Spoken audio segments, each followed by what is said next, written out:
మొదటి కొరింథీ 11వ అధ్యాయం 28వ వచనం. అందరం కలిసి చదువుకుందాం. మొదటి కొరింథీ 11వ అధ్యాయం 28వ వచనం. కాబట్టి ప్రతి మనుష్యుడు తను తాను పరీక్షించుకోవాలను, అలా చేసి ఆరోపించని ఆ పాపము అది ఆగవలను. చిన్న ప్రారంభించింది. పరలోకం మాత్రమే ఉదయకాల సమయంలో ఇంతవరకు మాకు సహాయం చేస్తూ వచ్చినారు. ప్రభావ బలవర్తనం కూడా మీ సహాయాన్ని మాకు చేయిస్తున్నామని ప్రార్థన చేస్తుంటున్నాను. ప్రభావ మరి విన్న వాక్యం ద్వారా మా మనసులో చేర్చబడి ప్రభావ మేము సరిదిద్దుకున్నకై మాకు మరొక తరుణాన్ని మాకు దయచేసినందుకే వందనములు. ప్రభావ మరి అల్పుడైన అయోగ్యుడును అజ్ఞానులను నన్ను కూడా జ్ఞాపకం చేసుకోండి. కేవలం మీ యొక్క మాట మాత్రమే నాలో చదవడానికి మేము సహాయం చేస్తున్నామని మీ కుమారుడు యేసుక్రీస్తును ప్రార్థించి అడిగిపెట్టుకుంటున్నాము తండ్రి. ఆమేన్. చదవబడిన వాక్య భాగంలో మొదటి కొరింథీ 11వ అధ్యాయం 28వ వచనం. ఇక్కడ చెప్తున్న మాట ఏంటి? మనల్ని మనం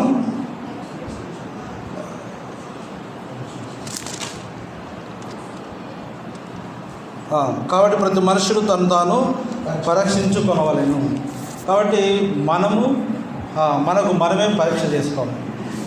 మన పరీక్ష మనని ఇతరులను విమర్శించేవారిగా, ఇతరుల యొక్క తప్పులను చూపించే వారు కాదు, కానీ మన తప్పులను మనమే సరి చేసుకోవాల్సిన అవసరం ఉంది.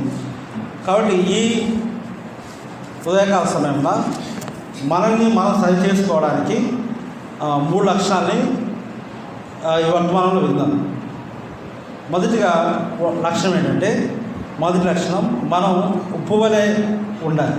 మనం ఉప్పు వలె ఉండాలి. 2, మనం బంగారు వలె ఉండాలి. మనం బంగారు వలె ఉండాలి. 3వది మనం చెట్టు వలె ఉండాలి. మనం చెట్టు వలె ఉండాలి. కాబట్టి ఈ ఉదయకాల సమయంలో ఈ 3 లక్షణాలను మనం చూసి బలవర్తనలో ప్రవేశిస్తాం. మొట్టమొదటిగా మత్తయి సువార్త 5వ అధ్యాయం 13వ వచనం. మత్తయి సువార్త 5వ అధ్యాయం 13వ వచనం. మీరు లోకమునకు ఉప్పై ఉన్నారు. ఉప్పు నిస్సారమైతే అది దేని వలన సారం పొందును? అది బయట పారవేయబడి మనుషుల చేత త్రొక్కబడికే కానీ మరి దేనికి పనికిరాదు. అదేవిధంగా మార్క్స్ వార్త 9వ అధ్యాయం 50వ వచనం. మార్క్స్ వార్త 9వ అధ్యాయం 50వ వచనం.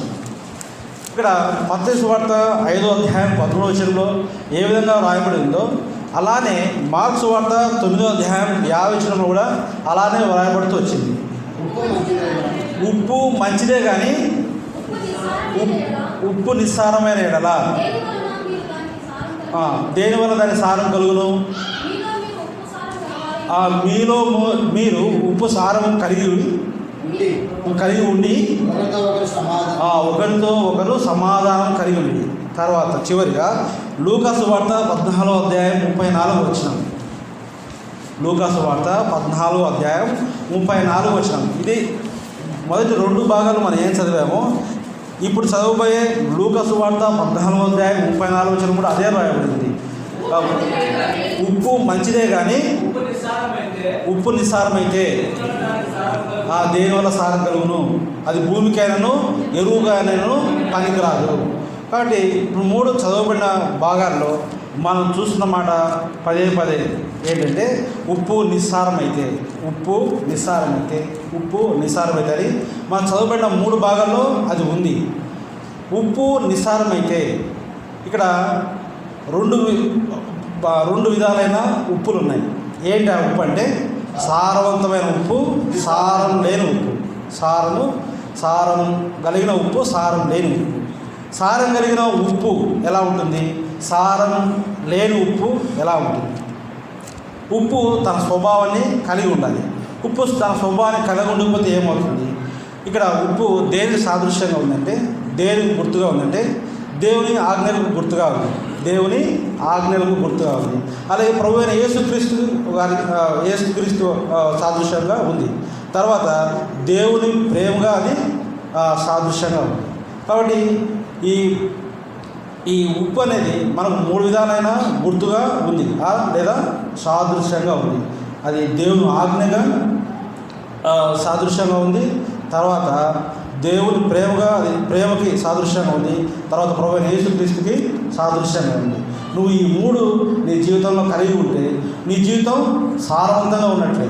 నీ జీవితం సారవంతంగా ఉన్నట్టు. ఒకవేళ ఈ 3 లక్షణాలు లేదా గుర్తులు లేకపోతే నీ జీవితం సారవంతంగా లేనట్లే.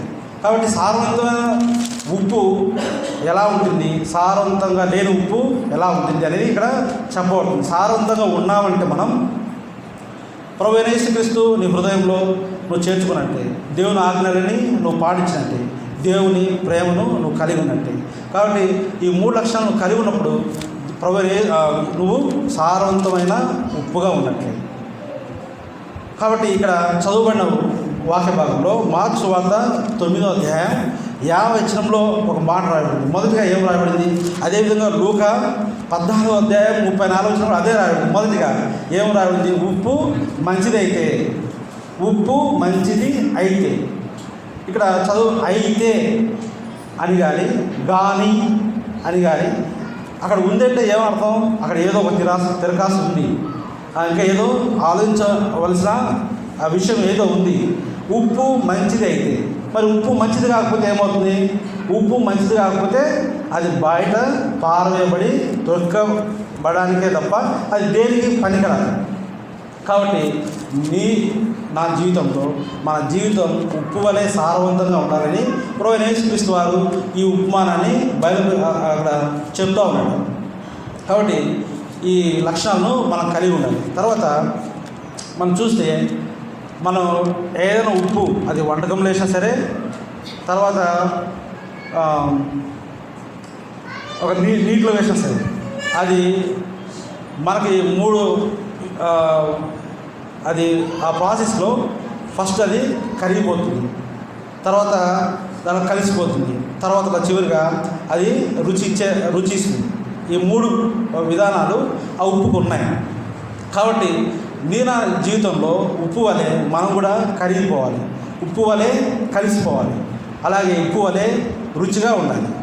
కాబట్టి అదే విధానం ఇక్కడ రాయబడింది. మార్కు సువార్త 9వ అధ్యాయం 50వ వచనంలో చివరిగా ఒక మాట రాయబడింది మధ్య భాగం నుంచి.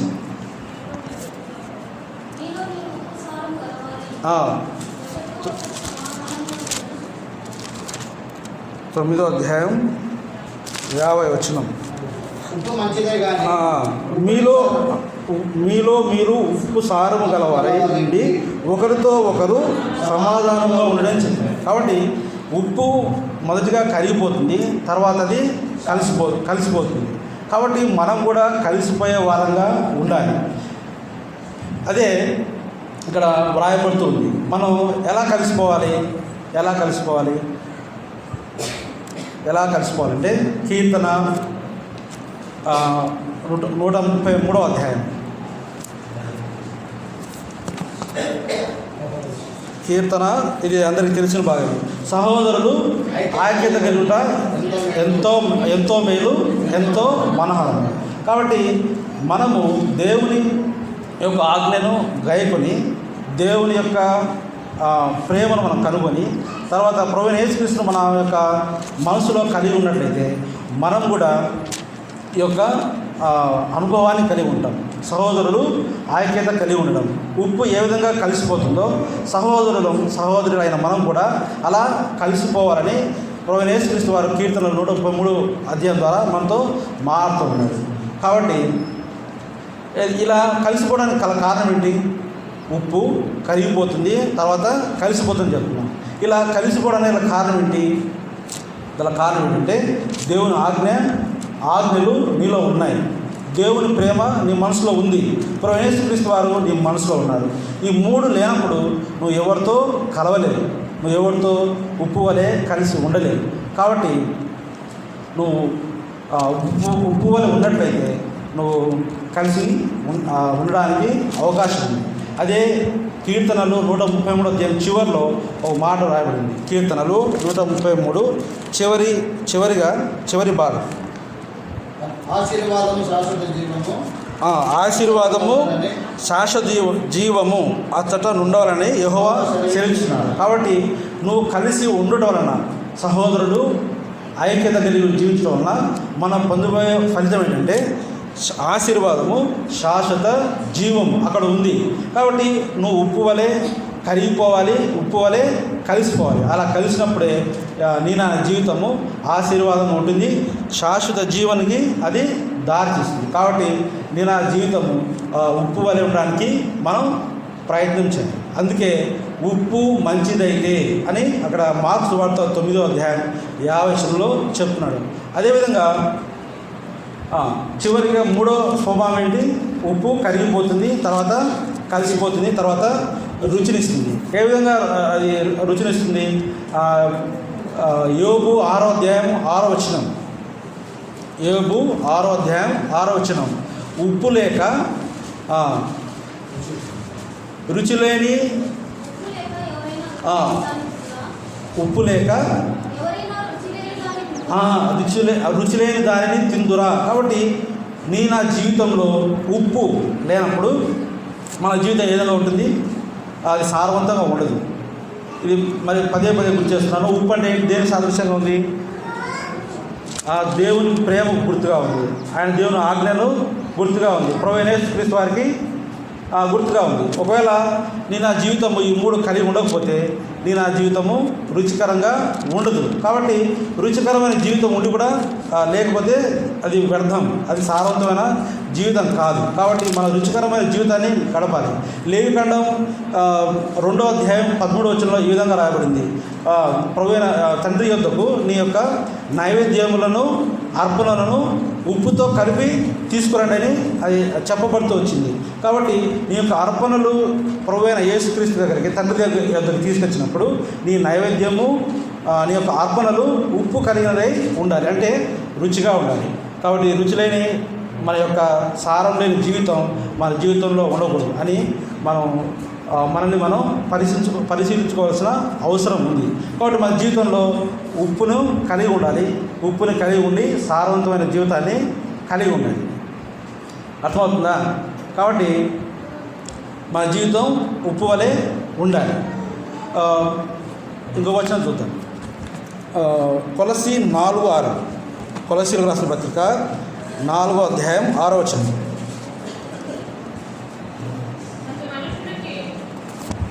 ప్రతి మనుష్యుడికి ఇలాగూ పత్రిక ఇవ్వను, అది మీరు తెలుసుకున్నట్టుకై మీ సంభాషణ ఉప్పు వేసినట్టు ఎల్లప్పుడూ రుచి గలదిగాను కృపా సహితంగాను ఉండనియడి. అంటే మనం మాట్లాడే ప్రతి మాట ఉప్పు వేసినట్టు ఎల్లప్పుడూ రుచి గలదై ఉండాలి. ఇప్పుడు నీ జీవితంలో ఉప్పు లేకపోతే నీ మాట అది ఉప్పు వలె ఉప్పు కలిపినప్పుడు ఏ విధంగా రుచిగా ఉంటుందో నీ మాట కూడా అలా ఉండదు. కాబట్టి ఉప్పు లేని జీవితం ఏ విధంగా అది రుచిగా ఉండదో అలాంటి జీవితం అది వ్యర్థం. కాబట్టి మన మాట ఈ లోకానుసారంగా రుచి గలదై ఉండాలి. కానీ ఎలా ఉంది మన మాట? లోకానుసారంగా ఎలా ఉందంటే చూడండి, యాకోబు రాసిన పత్రిక 3వ అధ్యాయం 10వ వచనం. 3వ అధ్యాయం 10వ వచనం. మన యొక్క లోకానుసారమైన జీవితం, మన మాట ఏ విధంగా ఉంది? రుచిగా లేదు. కాబట్టి రుచిగా ఉండాలి. కానీ ఈ జీవితంలో మనకి ఎట్లా ఉందంటే చూడండి, 3వ అధ్యాయం 10వ వచనం. యాకోబు రాసిన పత్రిక 3వ అధ్యాయం 10వ వచనం. ఒక్క నోట నుండియే ఆశీర్వచనమును శాపవచనములు బయలువెళ్ళును. ఈ విధంగా ఉంది. ఈ విధంగా ఉంటే అది మన మాట రుచికరమైన మాట కానే కాదు.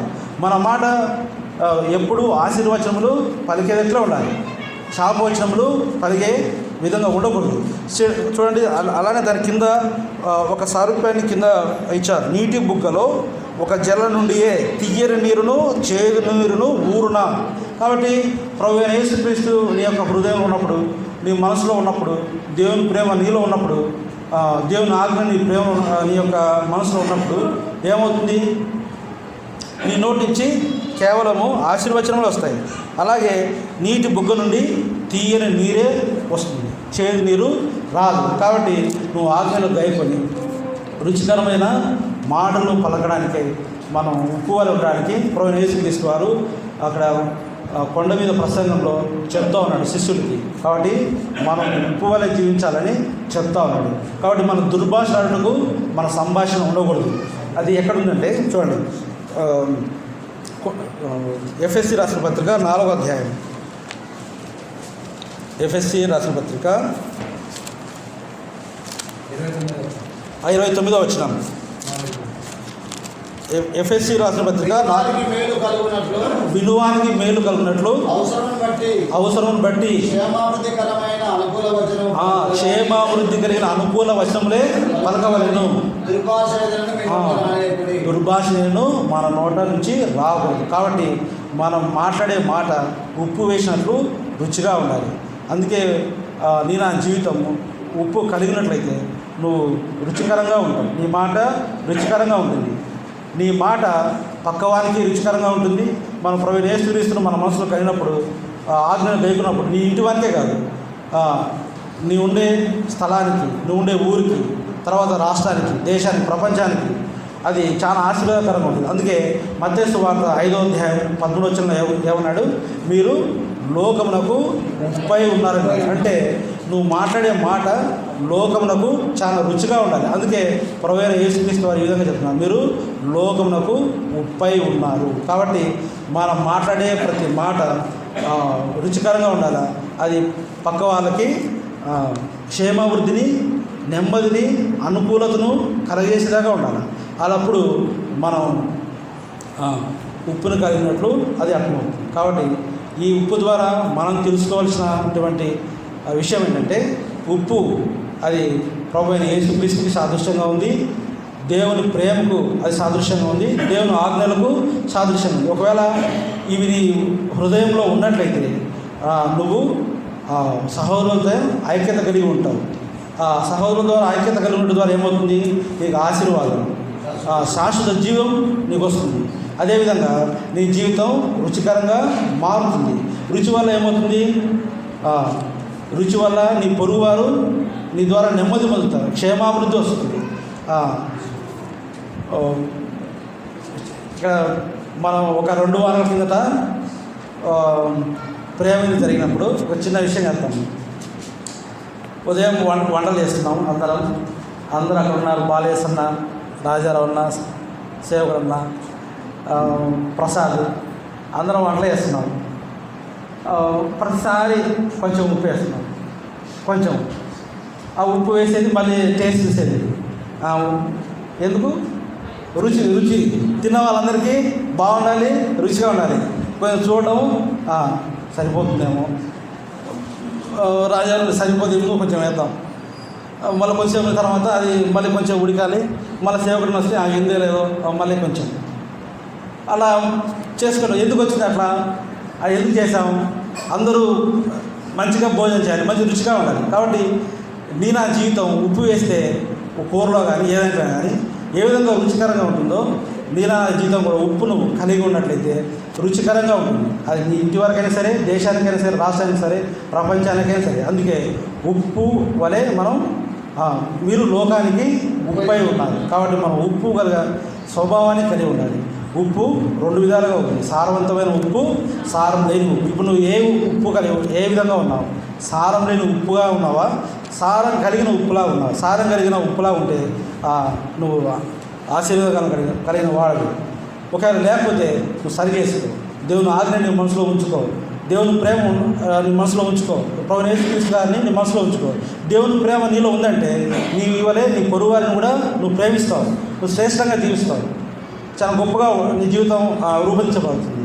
కాబట్టి ఉప్పుగా అలాంటి స్వభావాన్ని మనం కలిగి ఉండాలి. ఇది మొదటి లక్షణం. తర్వాత రెండవది మలాకి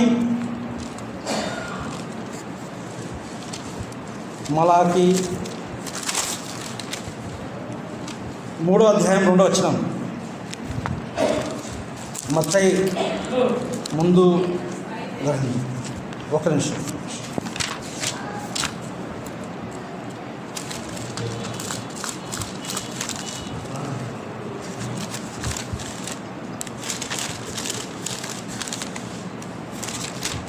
మలాకి 3వ అధ్యాయం 2వ వచనం.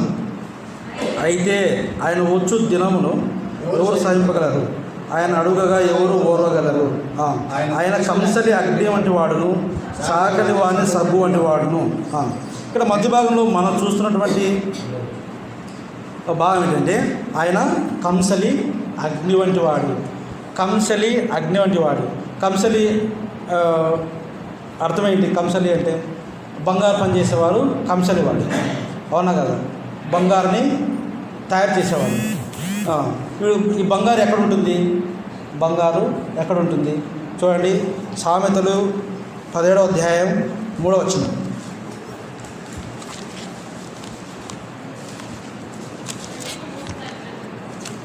ఒక్క నిమిషం.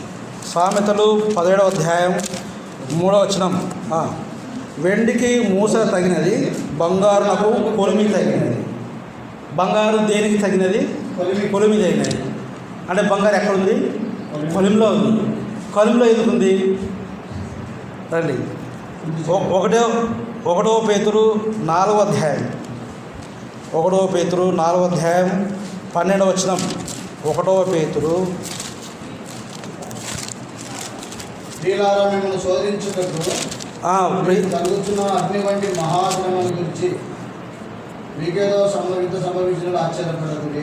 చాలు 12వ వచనం. మిమ్మను శోధించుటకు మీకు కలుగుతున్న అగ్ని వంటి మహాశ్రమను గూర్చి. ఎందుకు అక్కడ మీకు అగ్ని వంటి మహాశ్రమ శోధన ఉంది? ఎందుకు అగ్ని వంటి మహాశ్రమ శోధన అక్కడ ఉంది?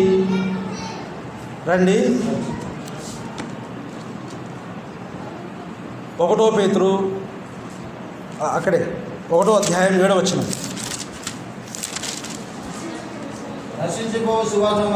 నశించిపోవు సువర్ణము అగ్ని పరీక్ష వలన పరిశుద్ధపరచబడును. పరిశుద్ధపరచబడడానికి, అగ్ని వలన పరిశుద్ధపరచబడడానికి. కాబట్టి మన ఇక్కడ చదవబడిన భాగంలో అగ్ని ఎక్కడుంది? కొలిమిలో ఉంది. కొలిమిలో ఎందుకుంది? అగ్ని వంటి శ్రమలు పొందడానికి, శోధనలకి. ఎందుకు మనం అగ్ని వంటి శ్రమలు పొందాలి, శ్రమను అనుభవించాలి, శోధన అనుభవించాలి అంటే మనల్ని అగ్ని ద్వారా పరిశుద్ధపరచబడడానికి. ఇక్కడ అదే వ్రాయబడుతూ వచ్చింది.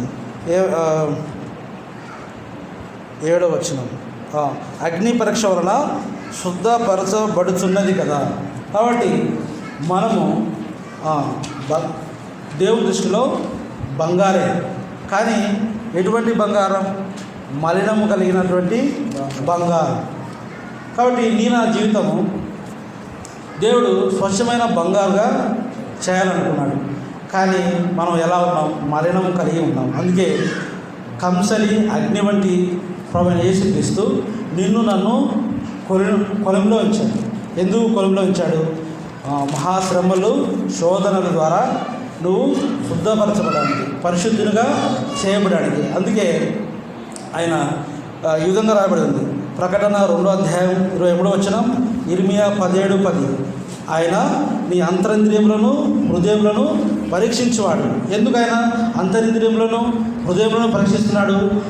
నా మలినములను తీసివేయడానికి. ఒకవేళ బంగారు వంటి నీ జీవితంలో ఏదైనా మలినం ఉంటే దాన్ని శుద్ధి చేసి తొలగించడానికి. కాబట్టి నేను కొలిమిలో ఉండడానికి గల కారణం ఏంటంటే నువ్వు శుద్ధి చేయబడడానికి. ఈ లోకంలో మనం ఎప్పుడైనా బంగారు పని చేసేవాడిని చూస్తే, కంసలివాడు చూస్తే బంగారుని కొలిమిలో పెట్టి వేడి చేస్తూ ఉంటాడు. చాలా సమయం పడుతుంది. అలా ఎందుకు చేస్తాడు? అది మలినం తొలగించబడి స్వచ్ఛమైన బంగారు రావాలి. స్వచ్ఛమైన బంగారు వచ్చిన దానికి ఎలా తెలుస్తుంది? కంసలి వాడు అది తయారు చేసినప్పుడు కంసలి మొహము ఆ బంగారులో కనపడాలంట. అలా కనిపించినప్పుడు అది స్వచ్ఛంగా ఉందని దాని అర్థం అంట. కాబట్టి ఆ స్వచ్ఛంగా ఆ యొక్క కంసలి యొక్క మొహం ఆ బంగారులో కనిపించేంత వరకు దానికి అగ్నికి పరీక్ష చేస్తూనే ఉంటాడు. దాని ప్రాసెస్ ఏదైతే ఉందో దాన్ని చేస్తూనే ఉంటాడు. ఎప్పుడైతే కంసలి యొక్క మొహము ఆ బంగారు యొక్క పదార్థం మీద పడినప్పుడు ఆయన ఒక కన్క్లూజన్కి వస్తాడు. ఇది స్వచ్ఛంగా మారింది, దీనిలో ఎటువంటి మలినము లేవు.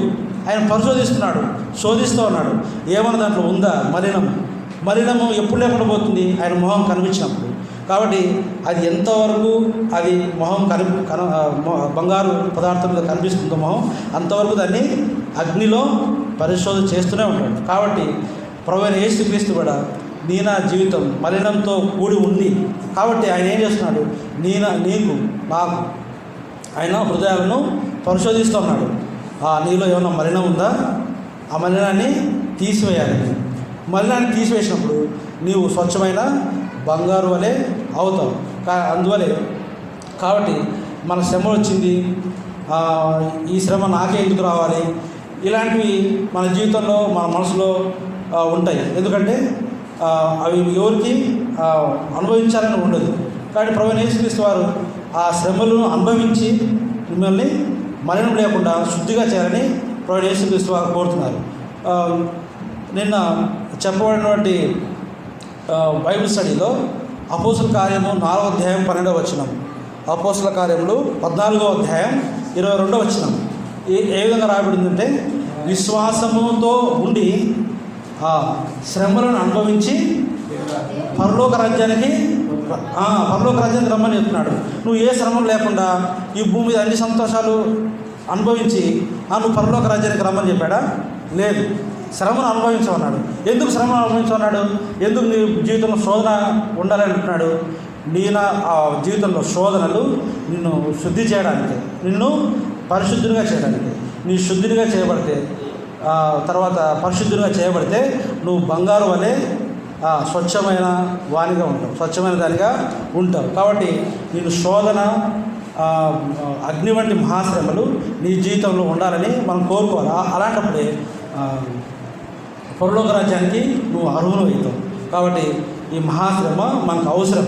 అదేవిధంగా దావీదురాజు ఈ విధంగా అంటున్నాడు. దావీదురాజు కీర్తనలు 26:2, కీర్తనలు 26:2, కీర్తనలు యెహోవా నన్ను పరిశీలించుము, నన్ను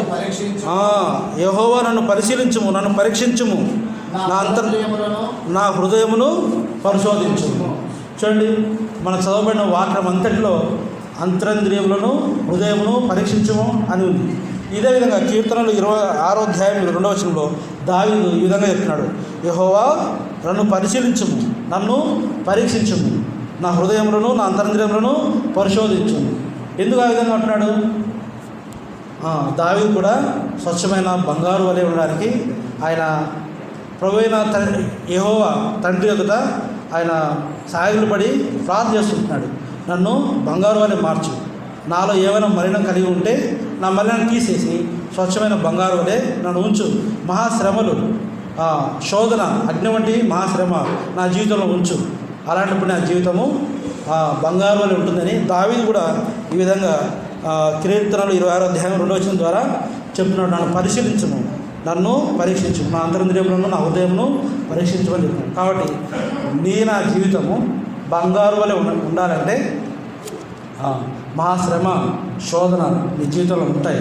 కానీ ఈ అగ్ని వంటి మహాశ్రమ, శోధన ఉన్నప్పుడు ఈ శ్రమల ద్వారా నువ్వు పరలోక రాజ్యానికి వెళ్తావు.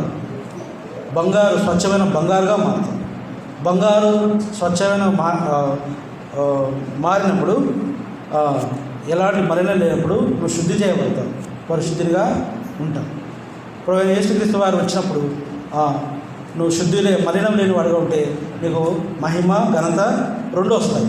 కాబట్టి నువ్వు మలినం లేని బంగారు వలె ఉండాలని ప్రభువైన యేసుక్రీస్తు వారు కోరుతున్నారు. కాబట్టి నీ జీవితంలో ఏమైనా మలినాలు కలిగిన బంగారు వలె ఉంటే నీవు పరీక్షించుకోవాలి. బంగారు వలె, మలినం వలె బంగారు వలె ఉంటే నువ్వు స్వచ్ఛమైన బంగారుగా మారడానికి ప్రయత్నం చేయాలి. ఇది రెండవది. తర్వాత మూడవది,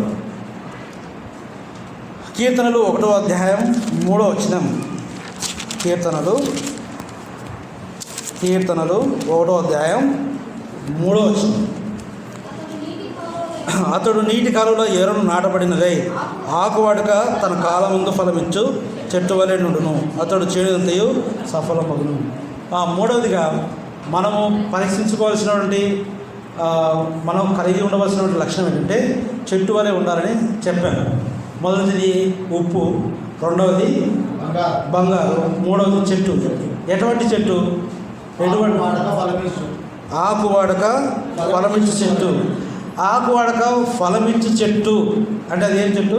ఫలమిచ్చే చెట్టు. ఎందుకు అది ఫలమిచ్చే చెట్టులాగా ఉంది? అది ఎక్కడుంది? నీటి కాలువల యొద్ద ఉంది. నీటి కాలువల యొద్ద ఉన్న చెట్టు అది ఆకు వాడక తన కాలముందు ఫలమిచ్చు చెట్టు వలె ఉంది. ఇక్కడ నీరు దేని సాదృశ్యంగా ఉందంటే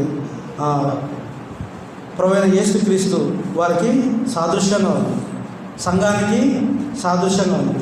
నువ్వు సంఘంలో ఉన్నావా లేదా? ప్రభువైన యేసుక్రీస్తు వారు నీ యొక్క మనసులో ఉన్నారా లేదా? ఒకవేళ ప్రభువైన యేసుక్రీస్తు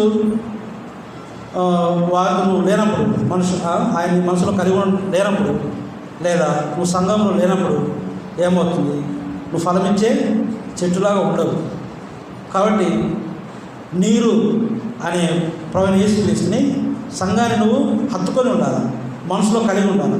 మనసులో నువ్వు కలిగి ఉన్నప్పుడు నువ్వు ఫలించలేవు, ఫలించే చెట్టులాగా నువ్వు ఉండలేవు. ఎప్పటికీ నువ్వు నీటి కాలువలో ఉండే చెట్టు వలె ఉండాలి. అప్పుడే నువ్వు ఫలించడానికి సిద్ధంగా ఉంటావు. కాబట్టి మొదటిగా నువ్వు ఎలాంటి చెట్టు వలె ఉండాలి? ఫలించే చెట్టు వలె ఉండాలి.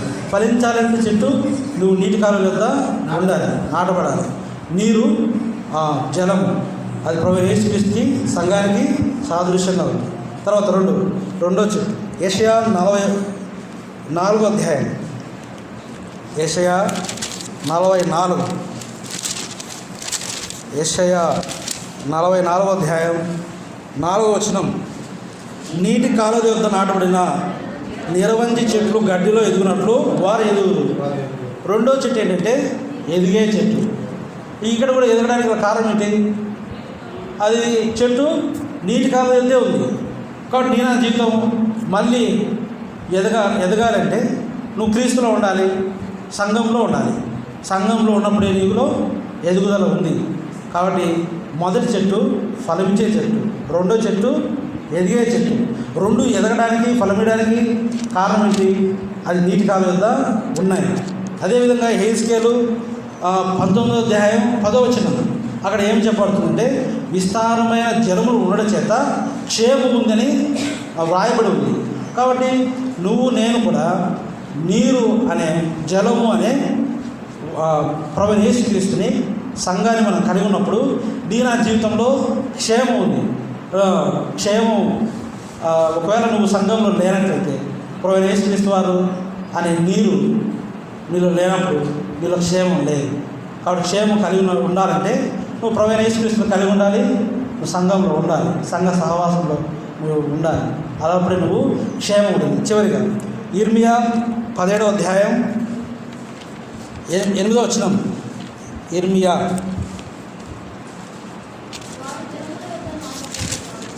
వారు జలముల మధ్య నాటబడిన చెట్టు వలె ఉందురు, అది కాలువల ఓరను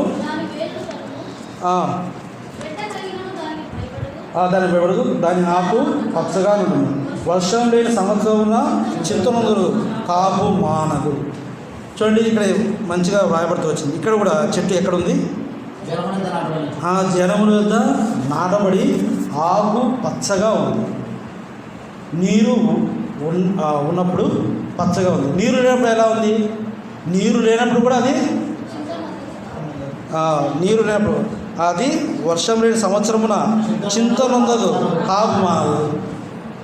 కాబట్టి నీ నా జీవితంలో నువ్వు పచ్చగా ఉండాలి. తర్వాత చింత నొందదు, వర్షం లేనప్పటికీ చింత నొందదు. కాబట్టి నా జీవితంలో చింత లేకుండా ఉండాలంటే, ఆకు పచ్చగా ఉండాలంటే నువ్వు ఎక్కడ ఉండాలి? నీరు యొద్ద ఉండాలి. ఏ నీరు? యేసుక్రీస్తు అనే నీరు, సంఘం అనే నీరు. సంఘంలో ఉన్నప్పుడు యేసుక్రీస్తు అనే నీరు నువ్వు కలిగి ఉన్నప్పుడు నువ్వు ఎప్పుడు ఆకుపచ్చగా ఉంటావు. నీరు లేకపోయినా సరే నువ్వు చింత నొందవు. కాబట్టి నా జీవితంలో నీరు అవసరం. ఎటువంటి నీరు? అది ప్రభువైన యేసుక్రీస్తు అనే నీరు. సంఘం అనే నీరు. నువ్వు ఫలించాలన్నా, నీ జీవితం ఎదగాలన్నా, నీ జీవితంలో క్షేమం ఉండాలన్నా, ఇప్పుడు చివరిగా నీ జీవితము ఆకుపచ్చగా చింత లేనిదిగా ఉండాలంటే నేను ఆ జీవితంలో నీరు అని యేసుక్రీస్తున్నాను. నీరు అనే సంఘ సహవాసంలో ఉన్నాడు. నీరు లేనప్పుడు ఇవన్నీ ఉండవు, నువ్వు ఫలించలేవు, నువ్వు ఎదగలేవు, నువ్వు క్షేమం ఉండదు నీ జీవితంలో. చివరిగా చింత నొందే వ్యక్తిగా నువ్వు జీవితంలో ఉంటావు. కాబట్టి నేను ఆ జీవితంలో నీరు చాలా ప్రాముఖ్యమైనదిగా సాదృశ్యంగా మనకు ఇక్కడ చెప్పబడుతూ వచ్చింది. చూడండి, అదేవిధంగా లూకా 8వ అధ్యాయం 6వ వచనం. లూకా అక్కడ ఒక నీటి గురించి ఒక చక్కని మాట రాయబడుతూ వచ్చింది. లూకా 8వ అధ్యాయం 6వ వచనం. మరికొన్ని రాతి నీళ్ళ మీద పడి మొలిచెను, చెమ్మలేనందున ఎండిపోయాను. ఇక్కడ ఏం లేదు, చెట్టు ఫలించడానికి నీరు లేదు, చెమ్మ లేదు కాబట్టి అది ఫలించలేదు. కాబట్టి ఫలించాలంటే నువ్వు ఎక్కడ ఉండాలి? నీటి కాలువ ఎద్దు ఉండాలి, విస్తారమైన జలముల ఎద్దు ఉండాలి. అలా లేనప్పుడు నీ నా జీవితం జలము లేకపోతే ఏ విధంగా ఇప్పుడు చెప్పబడుతూ వచ్చిందో, చెమ్మ లేనందున ఎండిపోయింది. నీ నా జీవితం కూడా ఎండిపోతుంది, ఫలించదు, ఎదగదు, క్షేమం ఉండదు, చింత జీవితం. కాబట్టి ఇవన్నీ కలిగి ఉండాలంటే నీలో నీరు కలిగి ఉండాలి. తర్వాత ఇక్కడ లూకా అదే అధ్యాయంలో 13వ అధ్యాయం 9వ వచనం. 13వ అధ్యాయం 9వ వచనం.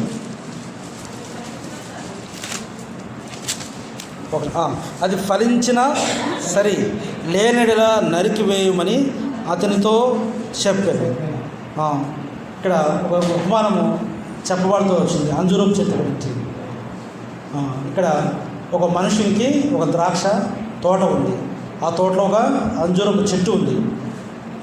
ఆ మనుషుడు తోట యజమాని చెప్తున్నాడు, ఇది ఫలించలేదు, ద్రాక్ష తోటలో ఉంది, ఇది ఫలించలేదు, దీన్ని కొట్టివేయమని చెప్తున్నాడు. ఎవరికి? అక్కడున్న వ్యవసాయ తోటమాలికి చెప్తా ఉన్నాడు.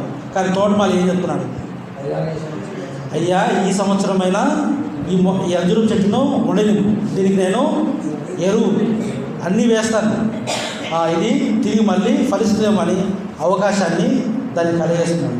అక్కడ తోట యజమాని తండ్రి అయిన దేవుడు, అక్కడ తోటమాలి ప్రభువైన యేసుక్రీస్తు, నేను అక్కడ అంజూరపు చెట్టు వలె ఎండిపోయి ఉన్నాను. కానీ యేసుక్రీస్తు చెప్తా ఉన్నాడు, ఈ అంజూరపు చెట్టుకి ఈ సంవత్సరమైన సమయం ఇవ్వండి, అది ఎదుగుతుందేమో, దానికి నీళ్ళు పోస్తాం, ఎరువేస్తాం, నీటి యొద్ద ఉండడానికి దానికి అవకాశం కలిగిస్తాం, అప్పుడు ఏమైనా ఫలిస్తేమో అని ప్రభువైన యేసుక్రీస్తు ఆ తండ్రిని ఆయన వేడుకుంటూ ఉన్నాడు. కాబట్టి మనం అంజూరపు చెట్టు వలె ఎండిపోకుండా ఉండడానికి మరొక తరుణాన్ని ప్రభువైన యేసుక్రీస్తు వారు మనకి కలగజేస్తున్నారు, మనం నీటి వద్ద ఉండడానికి. అదేవిధంగా ఇంకో వచనం కూడా రాయబడి ఉంది. మత్తయి సువార్త 21వ అధ్యాయం 19వ వచనం. ఒకవేళ మత్తయి సువార్త 21వ అధ్యాయం 19వ వచనం. ప్రభువైన యేసుక్రీస్తు వారు ఒక త్రోవలో వెళ్తున్నప్పుడు ఒక అంజూరపు చెట్టును చూసింది. దాని ఎందుకు రాగా దాని ఎందు ఆకులు తప్ప మరి ఏమి లేవు. దాన్ని చూసి ఇక మీదట నువ్వు ఎన్నటికీ కాపు కాయక ఉంది. వాటి ప్రభువైన యేసుక్రీస్తు వారు అనే నీరు నీలో లేనప్పుడు నువ్వు శాపగ్రస్తునిగా అయ్యడానికి అవకాశం ఉంది. నువ్వు ఎన్నటికీ ఫలించవు. ఏ విధంగా ప్రభువైన యేసుక్రీస్తు వారు అంజూరపు చెట్టుని నువ్వు ఎండిపోమ్మని, నువ్వు ఫలించలేదు కాబట్టి, ఎదగలేదు కాబట్టి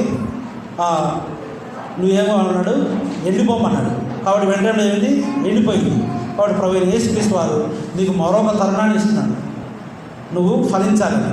కాబట్టి నా జీవితం సంఘం అనే ఆ నీరు ప్రభువైన యేసుక్రీస్తు అనే నీరు దగ్గర ఉన్నప్పుడు క్షేమం ఉంది, ఎదుగుదల ఉంది, ఫలించేవాడిగా ఉంటాం. అలా ఉండాలని ప్రభువైన యేసుక్రీస్తు వారు కోరుతున్నారు. కాబట్టి ఇలా జీవితం లేనప్పుడు మనం సరి చేసుకోవాల్సిన వారు ఉన్నాం. ఫలించాలంటే, ఎదగాలంటే ప్రభువైన యేసుక్రీస్తు ఉండాలి, సంఘం ఉండాలి, అలాగే దేవుని వాక్యం ఉండాలి. అలా అయినప్పుడు నువ్వు ఫలించలేవు, ఎదగలేవు. చివరిగా ఒకటి చూస్తాం. ఒక చెట్టు ఉంది. మత్తయి సువార్త 7వ అధ్యాయం. మత్తయి సువార్త 7వ అధ్యాయం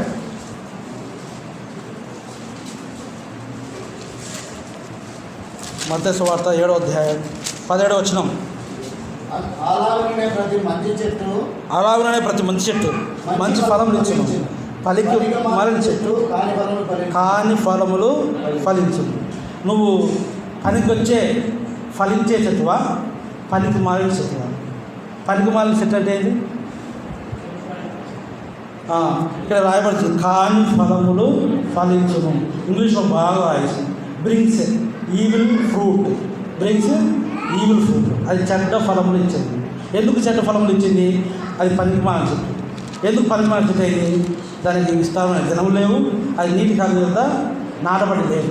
కాబట్టి నీ నా జీవితం ఒకవేళ పనికి మారిన చెట్టులాగా ఉంటే, కాని ఫలములు ఇచ్చే జీవితంలాగా ఉంటే వెళ్ళు, సంఘం సహవాసంలో ఉండు. నీరు అనే సంఘ సహవాసం, నీరు అని దేవుని వాక్యాన్ని చదువు, నీరు అని యేసుక్రీస్తు నీ మనసులో కలిగి ఉండు.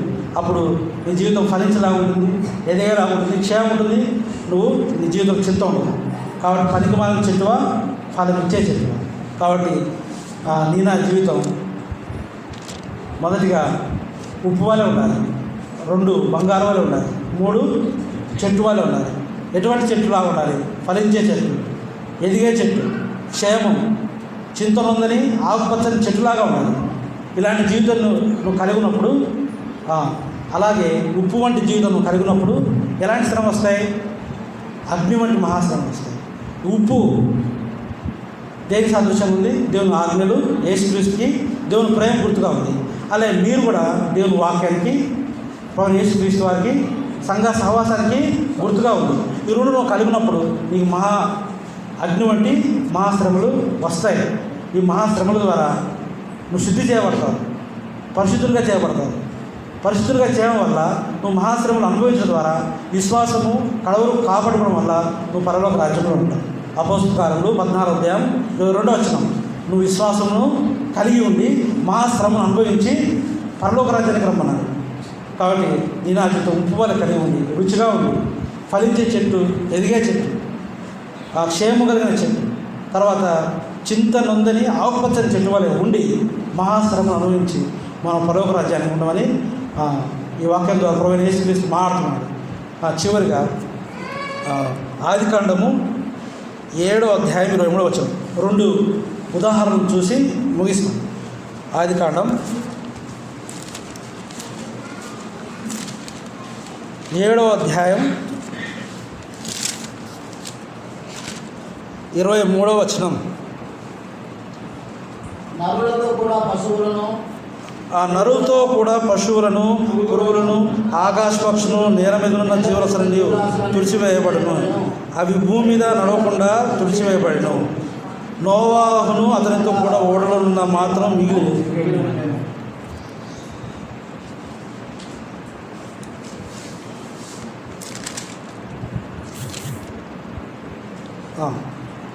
ఈ ఉదాహరణలో ఇది అందరికీ తెలిసిన ఈ తూర్తుంది.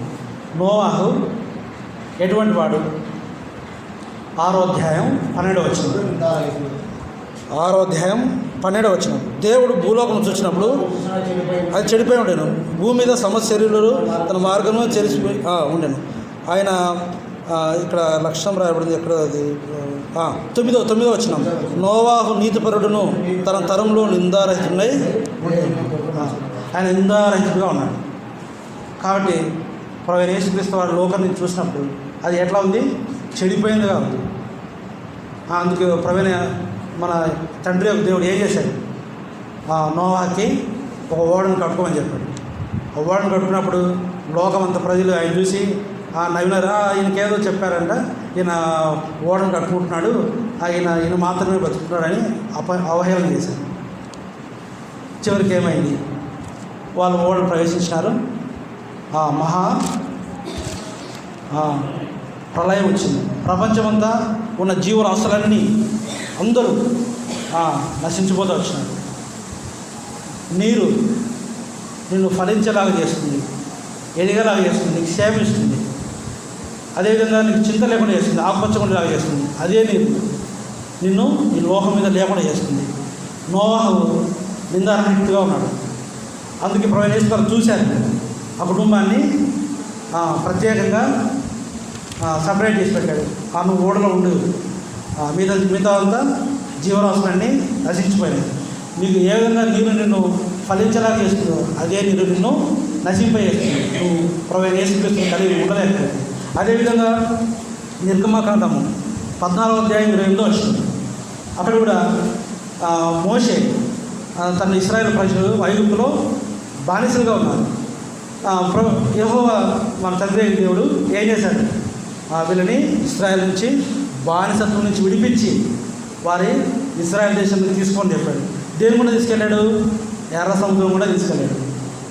ఎర్ర సముద్రము అది ఏం చేయబడింది అందరికీ తెలుసు. 2 పాయలుగా గోడలుగా చేయబడింది. చమ్మేలేదు. ప్రజలంతా ఇశ్రాయేల్ ప్రజలంతా ఎర్ర సముద్రాన్ని దాడి వెళ్ళిపోయారు.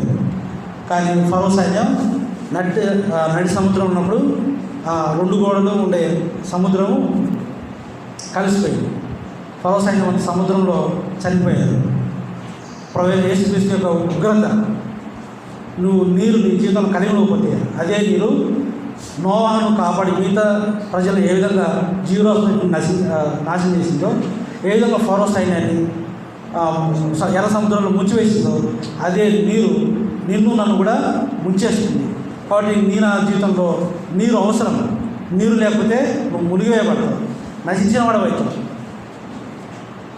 పందికి మాలిన చెట్టు వల్ల అవుతావు. కాబట్టి నా జీవితంలో సంఘ సహవాసం ఉండాలి, దేవుని యొక్క యేసుక్రీస్తును కలిగి ఉండాలి, దేవుని వాక్యంని కలిగి ఉండాలి. కాబట్టి మనం మంచి చెట్టు వలె ఉండాలి, ఉప్పు వలె ఉండాలి. లోకానికి ఉప్పై ఉండమన్నాడు. నువ్వు రుచిగా ఉండమని చెప్పాడు. ఇవన్నీ 2 కలిగినప్పుడు నీకు మహాశ్రమలు వస్తాయి. ఎందుకంటే యేసుక్రీస్తు వారిని మనసులో ఉన్నారు, నీ హృదయంలో ఉన్నారు. నీకు మహాశోధన వస్తుంది. ఆ శోధనను సహించినప్పుడు ఆ శ్రమలతో నువ్వు త్వరలో రాజ్యానికి వెళ్తావు. చివరిగా ఉపమాసం చదువుకొని బలలో ప్రవేశిస్తావు. సామెతలు 19వ అధ్యాయం 16వ వచనం. చివరిగా సామెతలు అందరం చదువు. సామెతలు తీయాలి, అందరూ తీయాలి. 19వ అధ్యాయం 16వ వచనం.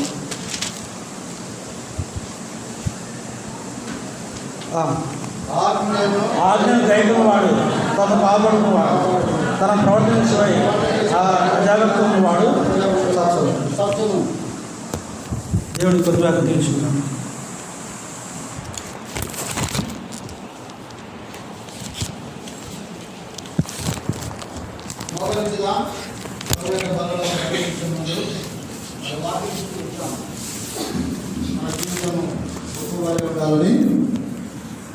మరి బంగారం వలె ఉండాలని ఆ రీతిగానే